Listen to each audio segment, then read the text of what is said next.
Hello friends, you are watching Mr. Professor YouTube channel. This is our video lecture number 14 of mathematical logic and we are solving previous year questions. तर आज आपण इथे जो first question घेणार आहोत तो Kerala engineering 2010 मध्ये विचारण्यात आलेला होता. तर तो क्वेश्चन आहे late P be the 7 is not greater than 4 and Q be the Paris is in France be two statements then negation P or Q is the statement. तर बघा या क्वेश्चन नंबर फर्स्ट मध्ये आपल्याला दोन statement दिलेले आहे P आणि Q नावाचे. ओके, त्या स्टेटमेंट साठी आपल्याला एक सिंबॉलिक फॉर्म दिलेला आहे निगेशन पी और क्यू आणि याचा आपल्याला निगेशन काढायचं आहे. ओके ओके म्हणजे निगेशन दिलेलं आहे तर या निगेशनला आपल्याला या सिंबॉलिक फॉर्मच्या आतमध्ये न्यायचं आहे. त्यानंतर त्यामध्ये जे काही चेंजेस होईल ते चेंजेस आपल्याला दिलेल्या पी आणि क्यू या स्टेटमेंट मध्ये करायचे आहे. तर बघा दिलेला आहे आपल्याला निगेशन पी और क्यू. ओके, याचं होणार negation P and negation Q. बरोबर, हे जर निगेशन आपण ब्रॅकेटच्या आतमध्ये नेलं तर हे निगेशन या दोघांना सेपरेटली लागेल आणि जे और आहे ते कन्वर्ट होणार अँड मध्ये.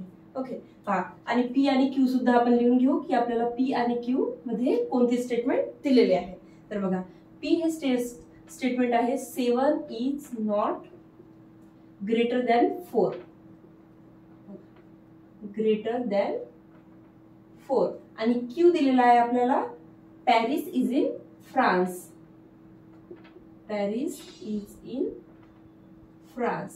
ओके, अशा प्रकारे आपल्याला दोन स्टेटमेंट दिलेले आहे आणि हे सिम्प्लिफाईड केल्यानंतर आपल्याला मिळालेलं आहे negation P and negation Q.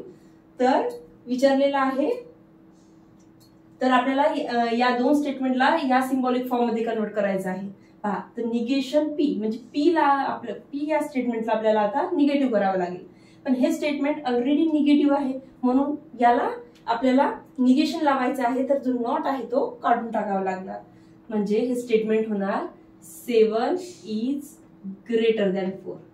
Okay, जर इथे असतं 7 is greater than 4 already P मध्ये तर आपल्याला करावं लागलं असतं 7 is not greater than 4. Okay, इथे नॉट आहे म्हणून आपण नॉट काढलेला आहे निगेशन साठी. ओके पहा, त्यानंतर आहे अँड. इथे आपण अँड लिहून घेऊया. त्यानंतर आहे निगेशन क्यू. आता इथे आहे क्यू मध्ये पॅरिस इज इन फ्रान्स पण याचं निगेशन होणार Paris is not in France. बघा आपण इथे लिहून घेऊया Paris is not in France. Okay, म्हणजे आपल्याला या क्वेश्चनचा आन्सर मिळालेला आहे 7 is greater than 4 and Paris is not in France. आणि हे आपल्याला दिसत आहे ऑप्शन नंबर डी मध्ये. म्हणजे option number D is the correct one. तर यानंतर आपण आपला सेकंड क्वेश्चन बघूया. तर यानंतर आपला सेकंड क्वेश्चन हा महाराष्ट्र सीईटी 2021 मध्ये विचारण्यात आलेला आहे.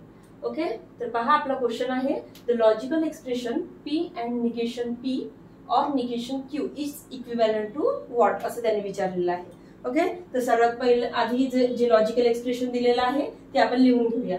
बघा ते आहे पी अँड ब्रॅकेट मध्ये negation P or negation Q. Okay पहा is equivalent to what. 1 minute.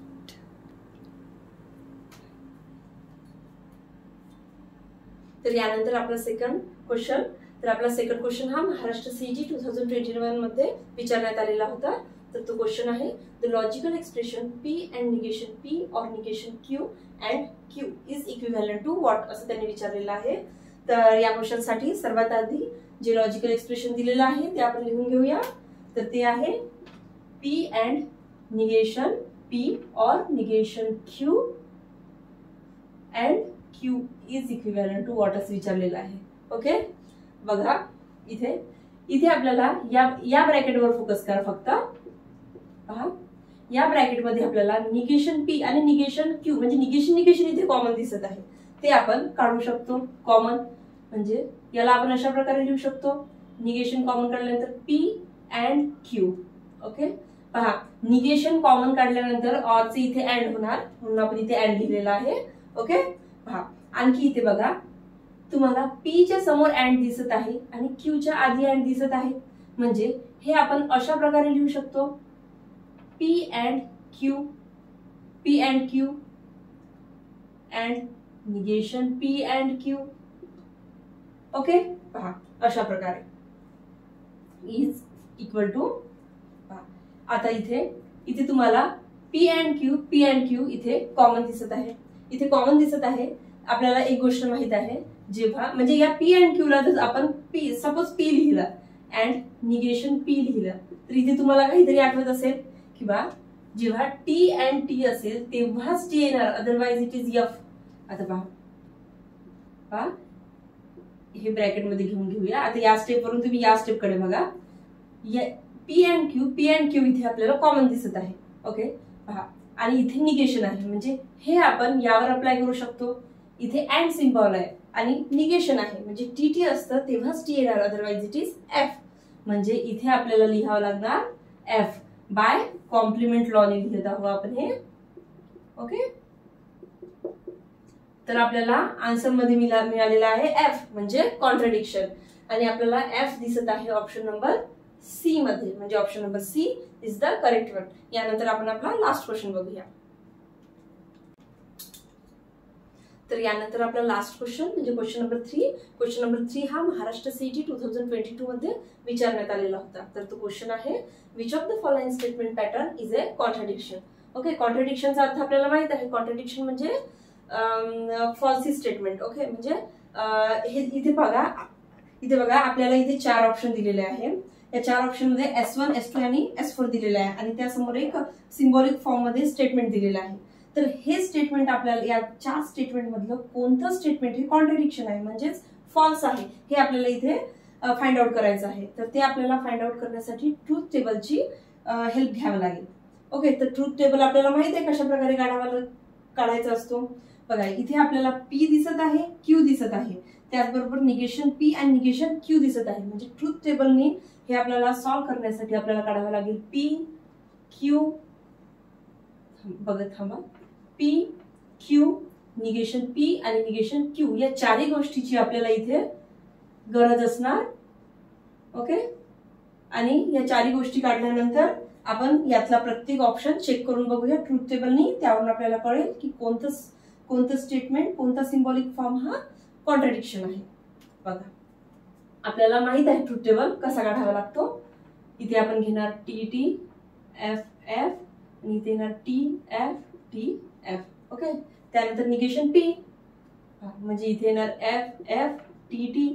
Okay, negation साठी आपण ते T चं F करणार, F चं T करणार. त्याचबरोबर निगेशन Q, हा Q चा कॉलम बघा, त्यावरून आपण निगेशन Q काढणार. T साठी येणार F साठी येणार T साठी येणार F साठी येणार T. ओके, या एंट्रीज आपल्याला मिळालेला आहे. तर आपण सर्वात आधी S1 चेक करून बघूया, म्हणजे ऑप्शन नंबर सी चेक करून बघत आहोत आपण.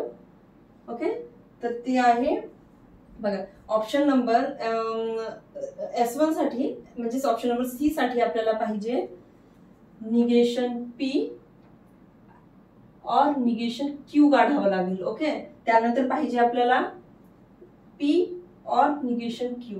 ओके, हे काढावं लागेल. त्यानंतर आपल्याला या दोन्ही गोष्टींना, म्हणजे बघा याला 1 देऊ, याला 2 देऊ, म्हणजे 1 और 2.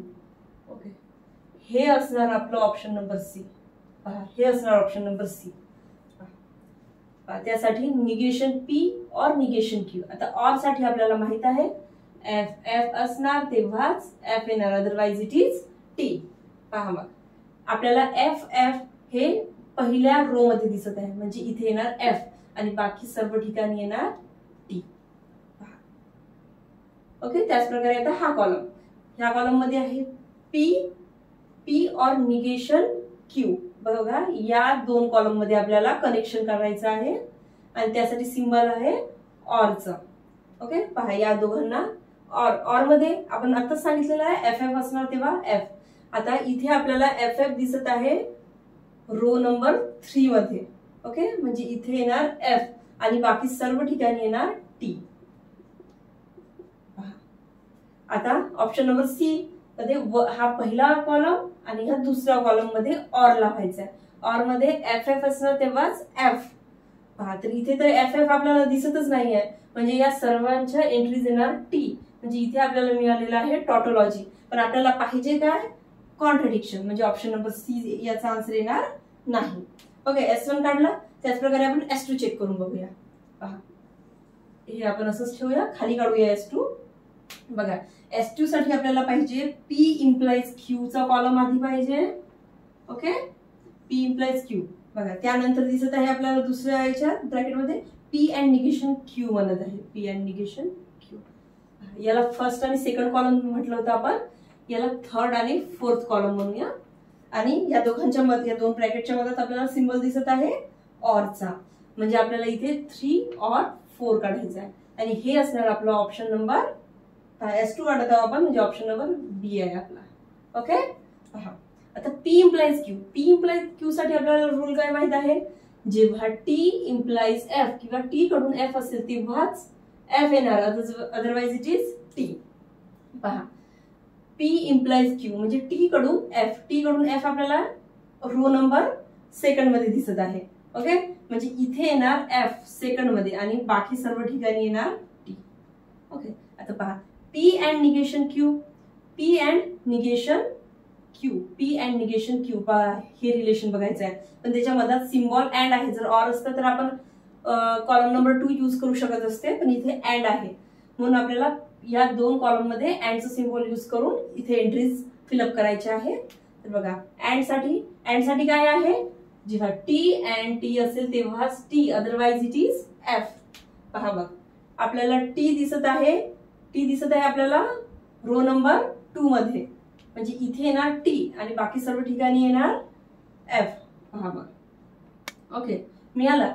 त्यानंतर आपल्याला ऑप्शन नंबर बी साठी 3 आणि 4 हा कॉलम मध्ये ऑर हे सिम्बॉल यूज करून रिलेशन लिहायचं आहे. बघा, यामध्ये या दोन कॉलम मध्ये आता ऑर F असणार तेव्हा F.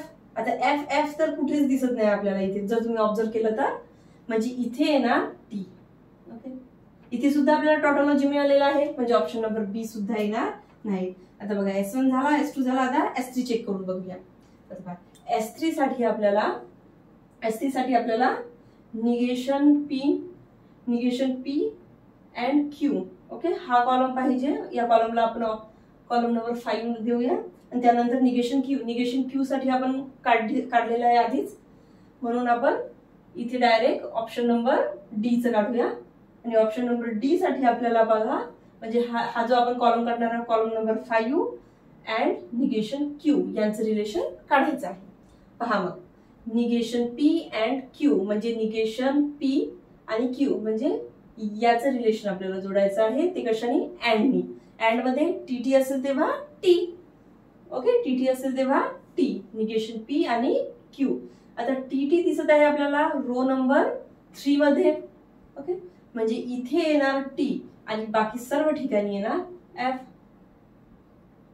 ओके, पहा आता ऑप्शन नंबर डी मध्ये हा कॉलम नंबर 5 आणि निगेशन Q या दोघांचं आपल्याला रिलेशन जोडायचं आहे अँडनी. आता अँड मध्ये TT असेल तेव्हा T. आता बघा, इथे FF नाही, इथे T आणि इथे F येत आहे, इथे F आणि इथे T आणि इथे T आणि इथे F. म्हणजे कोणत्याच दोन रोची एंट्री हे TT दिसत नाही आहे. जे TT नाही दिसत आहे म्हणजे इथे काय येणार, F म्हणजे काय मिळत आहे आपल्याला, कॉन्ट्रॅडिक्शन. आणि आपल्याला काढायला काय सांगितलेलं होतं, कॉन्ट्रॅडिक्शन. म्हणजे ऑप्शन नंबर डी साठी आपल्याला कॉन्ट्रॅडिक्शन म्हणजेच F या सर्व एंट्रीज मिळालेल्या आहे लास्ट कॉलम मध्ये. ओके, ऑप्शन नंबर डी मध्ये. जर तुम्हाला चेक करायचं असेल तर ऑप्शन नंबर ए चेक करू शकता, पण त्यात येणार नाही कारण की ऑप्शन नंबर डी हे आपला करेक्ट आहे. तर तुम्ही हे राईट डाऊन करू शकता तिन्ही क्वेश्चनचे answer. Thank you for watching. See you in the next video.